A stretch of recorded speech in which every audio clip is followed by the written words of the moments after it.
Hello friends, இன்றைக்கி இந்த வீடியோவில் இன்சார்ட் அப்ளிகேஷனை யூஸ் பண்ணி ஸ்க்ரீனில் டிஸ்பிளே ஆகிற மாதிரி, அதாவது ஒரு வீடியோவிலையோ ஒரு ஃபோட்டோலையோ இங்க் ஸ்பிளாட்டர் எஃபெக்டை எப்படி கொண்டு வருது அப்படிங்கிறத பற்றி பார்ப்போம். இன்சார்ட் அப்ளிகேஷனை ஓப்பன் பண்ணிக்கங்க. இதில் வீடியோவை கிளிக் பண்ணிக்கங்க. இந்த வீடியோவுக்குள்ளே நீங்கள் வீடியோவை செலக்ட் பண்ணாலும் சரி, ஃபோட்டோவை செலக்ட் பண்ணாலும் சரி, நான் ஒரு எக்ஸாம்பிளுக்கு ஒரு ஃபோட்டோவை மட்டும் செலக்ட் பண்ணிக்கிறேன். நீங்கள் வீடியோவை செலக்ட் பண்ணாலும் ஓகே தான். செலக்ட் பண்ணிவிட்டு கீழே இருக்கிற டிக் மார்க் கிளிக் பண்ணுங்கள். இப்போ உள்ளே வந்துருச்சு. ஸோ இந்த ஃபோட்டோ இப்படி இருக்குது. இப்போ இந்த ஃபோட்டோவை செலக்ட் பண்ணிக்கங்க.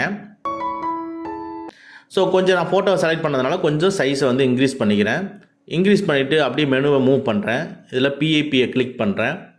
பிஐபிக்கு மேலே பார்த்தீங்கன்னா மெட்டீரியல் இருக்கும். மேலே மெட்டீரியலை கிளிக் பண்ணிக்கங்க. இதுக்குள்ளே அட்மாஸ்பியர் செலக்டில் இருக்கணும். அட்மாஸ்பியருக்குள்ளே போயிட்டு அட்மாஸ்பியர்லேருந்து அப்படியே கீழே ஒவ்வொன்றா கீழே ஸ்க்ரோல் பண்ணிகிட்டே வாங்க. கீழே ஸ்க்ரோல் பண்ணிட்டே வந்தீங்கன்னா இங்க் ஸ்பிளாட்டர் எஃபெக்ட் ஒன்று டிஸ்பிளே ஆகும்.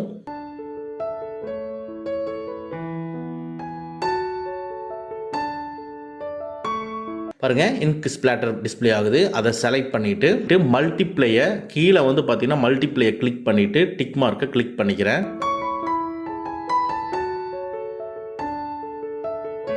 ரைட் சைடு பாட்டத்தில் இருக்கிற அந்த ஃபுல் ஸ்க்ரீனை கிளிக் பண்ணுங்கள். ஃபுல் ஸ்க்ரீன் ஆயிரும். இப்போ ப்ளே பண்ணி பாருங்கள். ஸோ அந்த ஸ்பிளாட்டர் அப்படியே உங்களுக்கு இங்க் ஸ்பிளாட்டர் அப்படியே டிஸ்பிளே ஆகும். பட் கொஞ்சம் ஃபாஸ்ட்டாக இருக்குது அப்படின்னு நீங்கள் ஃபீல் பண்ணிங்கன்னா அந்த இங்க் ஸ்பிளாட்டர் எஃபெக்டை செலக்ட் பண்ணிவிட்டு மெனுவை மூவ் பண்ணி ஸ்பீடுங்கிறத கிளிக் பண்ணிவிட்டு ஸ்லோ பண்ணிக்கிங்க. ஸோ பர்டிகுலராக நீங்கள் எந்த அளவுக்கு உங்களுக்கு ஸ்லோவாக வேணுமோ அந்தளவுக்கு ஸ்லோ பண்ணிக்கிங்க. நான் ஸ்லோ வச்சுட்டு டிக் மார்க்கை கிளிக் பண்ணிவிட்டு ரன் பண்ணுறேன். அந்த ஸ்பிளாட்டர் எப்படி வருதுன்னு பாருங்கள்.